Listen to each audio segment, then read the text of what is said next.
Ahora continúa entonces este desarrollo.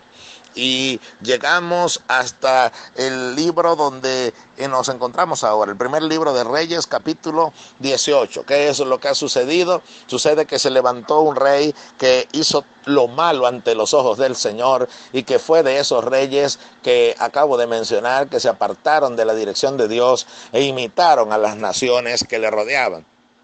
Ahora dice que este rey hizo tanto mal como nadie antes de él había hecho, porque este rey llamado Acab se casó con una mujer que no era judía, que no era israelita. Dios le había dicho al pueblo que eso estaba prohibido.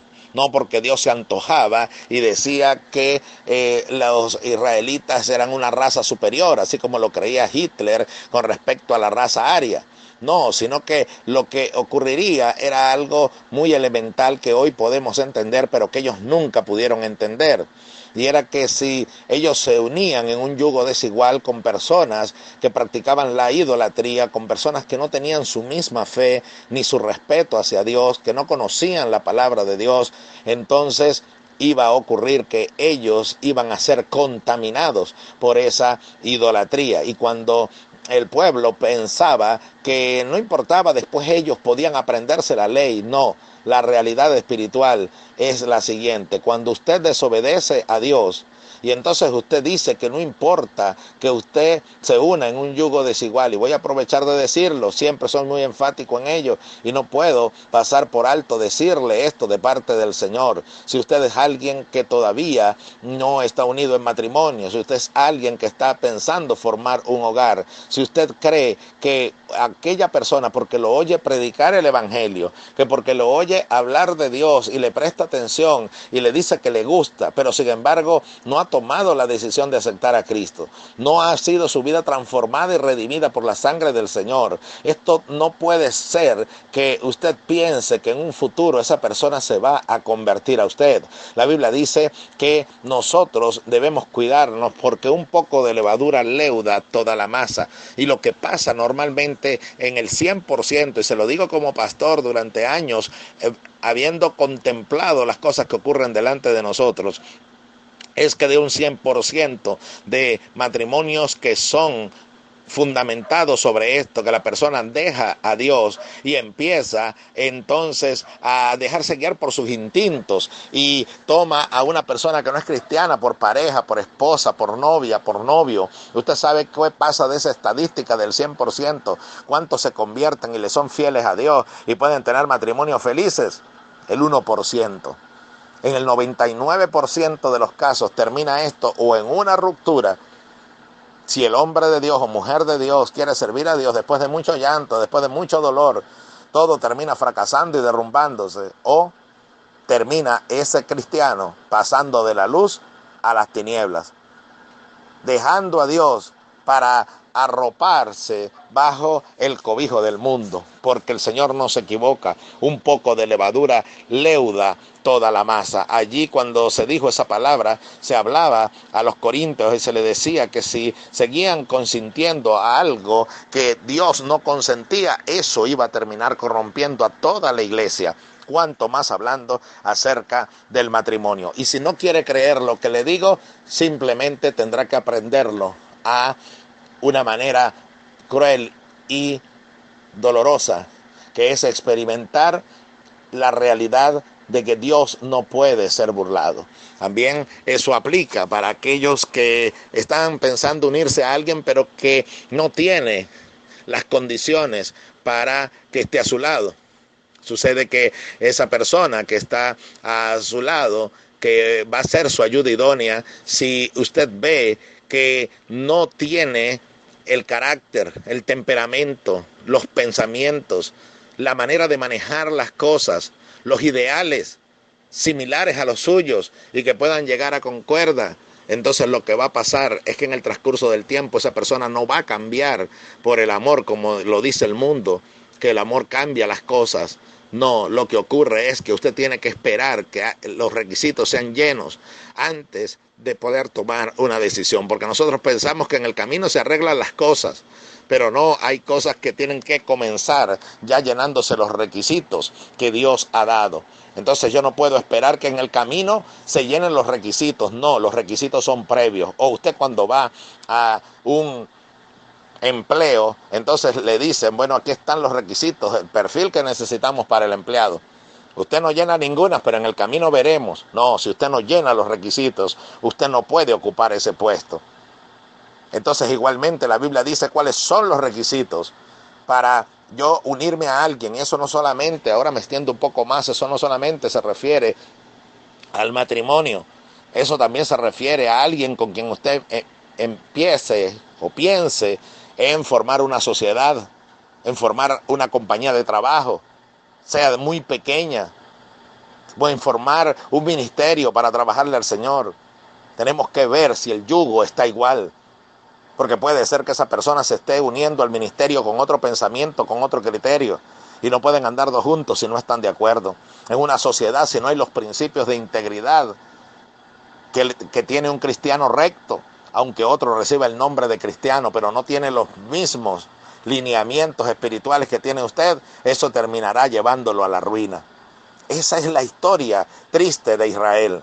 De una manera práctica se la estoy presentando. Ellos tuvieron que experimentar muchas cosas por dejarse permear, por dejarse contaminar por lo que le rodeaba. Y era lo que Dios no quería, por eso fueron leyes muy estrictas. Por eso la palabra de Dios es muy clara en las instrucciones de cómo nosotros debemos vivir. Pero cuando usted traspasa esas barreras, cuando usted abre las puertas que Dios ha cerrado, entonces ni ninguna puerta que Dios ha cerrado puede permanecer abierta, porque cuando Él cierra, nadie abre. Cuando Él abre, nadie cierra. Entonces, cuando nosotros abrimos las puertas a la contaminación que nos rodea, eso traerá terribles consecuencias a nosotros. Y ocurrió con Israel en la historia que leemos. Entonces Acab fue y se unió a una mujer que era una mujer idólatra. Estaba acostumbrada, había sido formada en la adoración a Baal, porque su padre era un rey, ella era una princesa, pero eran pervertidos y malvados. Tenían un culto horrible, que era el culto a Baal, un culto donde habían sacrificios humanos, donde había sacrificios de bebés, donde habían todas clases de inmundicias que Dios había prohibido y abominado. Pues bien, ahora el hombre que era supuestamente de la dinastía del pueblo de Dios se estaba ligando a estas prácticas. Se unió a esta mujer, la nombró reina. Ella entonces en realidad se convirtió en quien gobernaba a Israel, violando los principios de autoridad que Dios también había establecido de quién debía gobernar en Israel. Entonces él trae a una mujer y esta mujer entonces se convierte en realidad en la reina y es quien gobierna por encima de él. Se rompe el orden de Dios. Y cuando ese orden se rompe, entonces las consecuencias van a ser terribles, horribles. Peor que contemplar una historia de horror, así es vivir una historia de horror. Y vivir una historia de horror es cuando hemos hecho aquello que Dios nos ha dicho que no hagamos. Cuando traemos a nosotros lo que Dios dice que mantengamos lejos. Porque ninguno puede llevar fuego en su regazo y esperar no quemarse. Vinieron las consecuencias. ¿Qué fue? Esta mujer empezó a perseguir a todos los profetas de Dios. Los degolló, los mató. Solamente escapó un pequeño grupo que un hombre temeroso de Dios dentro del gobierno de Acab escondió en cuevas y lo sustentó con pan y agua. Pero los demás fueron exterminados. El culto a Dios fue prohibido. Ahora el Dios que los había llevado hasta donde ellos se encontraban, ahora era prohibido adorarle. Y había que adorar, era a Baal, el Dios a quien ella le servía, el ídolo a quien ella le servía. Entonces todo esto se instauró dentro del pueblo de Dios. Imagínense un pueblo que Dios lo hizo vivir todas las historias que vivió y todas las maravillas que vivió para ahora encontrarse en la condición que se encuentra. Ya el Dios que les dio todo eso, y qué tremendo mi corazón se duele y se contrista cuando hablo acerca de esto, porque es fácil decirlo, pero otra cosa es identificarse con lo que usted está oyendo, con lo que usted está hablando. Sucede que el Dios que había hecho maravillas por Israel, que le había llevado hasta el lugar donde se encontraba, les había dado la tierra prometida, ya no estaban en el desierto, ahora estaban en la tierra más maravillosa de todas las tierras. Ellos habían sido un puñado de personas, apenas 70 personas llegaron a Egipto, ahora eran un reino temido y respetado, porque era un reino donde habían ocurrido cosas que en ninguna parte habían ocurrido, y era que su Dios los había defendido, su Dios los había hecho cruzar el Jordán, el Mar Rojo, su Dios había defendido su causa delante de sus enemigos, había puesto en fuga ejércitos extranjeros, había mostrado su gloria por completo a Israel, lo habían visto en una columna de nube durante el día y en fuego durante la noche, los había vestido durante su travesía por el desierto con ropas que nunca envejecieron, que nunca se dañaron por 40 años. Les había dado pan del cielo, les había dado el maná para sustentarles día tras día durante toda su travesía. Y luego entraron a la tierra y nadie pudo hacerle frente porque Dios les había dado promesas y esas promesas las cumplió. Ahora se encuentra este pueblo dejando a Dios para decir que todo eso se lo había dado Baal. ¿Se imagina cómo se sentía Dios? ¿Se imagina cómo se sentía el Señor después de haber hecho todo lo que había hecho por ellos y que ellos le hubiesen dado la espalda?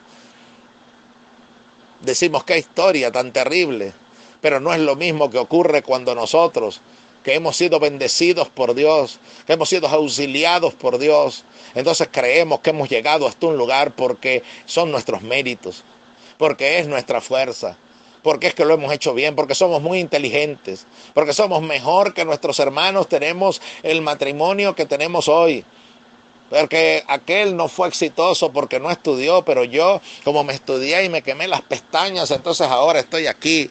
No sea arrogante, no sea soberbio. Usted se encuentra donde se encuentra, es porque fue Dios quien le plació bendecirlo y ayudarlo. No le dé la gloria a Baal, porque ahora no es postrarse ante un ídolo. Ahora el ídolo muchas veces somos nosotros mismos, nuestro criterio de pensamiento, que creemos que estamos en una posición y esa posición nos llevó allí nuestro esfuerzo. Eso, aunque usted lo disimule, lo pinte, lo maquille, lo decore, eso no es otra cosa que arrogancia, eso no es otra cosa que soberbia. El creernos, porque el soberbio de Nabucodonosor, ¿qué fue? Él dijo que él estaba en Babilonia y había alcanzado tal esplendor su reino porque él lo había logrado. Y cuando usted cree que usted hace las cosas, cuando usted cree que es usted el que sostiene ese hogar y tiene allí por el carácter que tiene, es que su matrimonio se mantiene donde está, usted no sabe de lo que está hablando. Usted se ha vuelto en un ególatra, que es el hermano del idólatra, que guardan relación unos con otros. Y es cuando el ego, el yo, ocupa el lugar que tiene que ocupar Dios. ¿Qué hizo eso? Eso trajo tremendas consecuencias. Las consecuencias que trajo todo lo malo que había realizado el pueblo de Dios fue que se pronunció una sentencia que, aunque la dijo Elías, sin embargo era la sentencia que venía de Dios. No llovería durante 3 años y 6 meses. Habría sequía de tal manera en la tierra para un país agrícola y ganadero. Eso era un sello de muerte.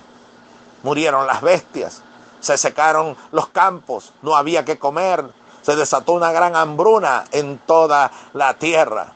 Ahora, ¿fue culpable Dios? ¿Fue Dios el culpable de eso? Es que es fácil culpar a Dios y decirle, Dios sí es malo, pero no nos damos cuenta de qué es lo que hemos hecho nosotros. Y que muchas veces lo que se está viviendo es la consecuencia individual o colectiva de vivir de espaldas a Dios. Y en estos momentos tengo que decirle que el mundo entero ahora está experimentando, y no me refiero solamente a la pandemia que se vive actualmente y que muchos no quieren que se le dé el nombre que se le tiene que dar. Todas las pestilencias y enfermedades que han de venir en la tierra. Usted dice, ya Dios lo dijo en la Biblia. Esto lo dice la palabra de Dios. Sí, pero ¿por qué lo dice? Porque son las consecuencias de haber dado la espalda a Dios. El mundo ha creído que simplemente puede vivir sin Dios, no lo necesita. Ajá, ahora dígame, cuando hay una enfermedad que no tiene cura, ¿a quién acudimos? ¿Qué hace un médico cuando ya nada más se puede hacer? No es decirle solamente un milagro. Pídale en su fe, en su manera, pero ya nosotros no podemos hacer nada. Cuando el hombre reconoce que no puede hacer nada, cuando vienen situaciones como las de un terremoto simplemente, o un tsunami, ¿qué puede hacer el hombre entre ellos? Escapar, tratar de huir a la situación que viene. Una enfermedad como esta, el remedio es la prevención. No hay cura de otra forma, sino esperar que el mismo cuerpo reaccione y esperar que no nos contagiemos tomando las medidas de prevención. Pero el mundo se pone de rodillas cuando Dios quiere ponerlo de rodillas. ¿Por qué? Entonces alguien dirá, pero es que Dios no es así. No, es que Dios es amor, pero Dios también permite, como en la historia del hijo pródigo, que el hombre, apartándose de su padre, tenga que experimentar muchas cosas hasta que alce sus ojos al cielo y recapacite y diga, yo tengo que volver a la casa de mi padre. Y entonces, hablando de la condición mundial y de la crisis mundial, lo que está pasando y lo que ha de venir, cuando el hombre ya entienda que la economía se le va de las manos, cuando entienda que la salud se le fue de las manos, cuando entienda que tiene que doblegarse delante de Dios, entonces allí podrá comprender que no puede vivir sin Dios. Que eso que el hombre piensa, que ya, bueno, así Dios cuando lo necesitemos, lo buscamos. Y cuando después superemos eso, vivamos nuestra vida, comamos y bebamos que mañana moriremos. Esa tesis de vida, Dios te dice, está reprobada. Porque cuando yo quiero presionarte y llevarte al punto donde tengas que reconocer que sin mí nada puedes hacer, hasta el hombre más poderoso de la tierra tiemblan sus rodillas, tiemblan sus piernas, porque reconoce entonces que es tan pequeño, tan diminuto, que no puede desafiar a lo que le rodea. Por eso necesita a alguien más poderoso que le defienda. Y es allí cuando el hombre reflexiona y se da cuenta de la necesidad que tiene de Dios. Y todo esto que está pasando a nuestro alrededor traerá una consecuencia. La consecuencia es que unos renegarán, otros blasfemarán contra Dios, otros seguirán en su propio camino, pero el que es de Dios, la palabra de Dios oye. Y las iglesias tendrán crecimiento aún en los hogares, porque las personas tendrán sed de oír, y el que es de Dios va a venir a oír la verdadera palabra de Dios y va a decir, Señor, yo quiero vivir apegado a ti, voy a aprender la lección, deseo aún comer algarrobas y no puedo, como hacía el hijo pródigo. Es necesario que yo venga donde ti, que siempre me has dicho que tienes abundancia de pan. Donde aquellos que conocieron a Dios y se apartaron, vendrán nuevamente a Él, sabiendo que separados de Él nada pueden hacer, porque sin la fortaleza de Dios no podemos hacer frente a todas estas adversidades que se levantan frente a nosotros. Entonces hay un propósito de bendición, y el propósito de bendición es que así como se descendió fuego desde el cielo sobre el sacrificio de Elías, también Dios quiere levantar un avivamiento, no solamente de pegar gritos y que la gente esté muy eufórica por la manifestación de Dios, sino un avivamiento de volverse al verdadero Dios, porque Elías lo dijo, ¿hasta cuándo claudicaréis entre dos pensamientos? Si Baal es Dios, sírvanle a Baal. Es decir, si ustedes pueden hacer las cosas sin Dios, sigan por ese camino que van. Pero si Jehová es Dios, vamos a servirle a Dios. No lo busques nada más cuando lo necesites. Sírvele a Dios con todo tu corazón y verás que hay una dimensión de vida que nunca habías descubierto.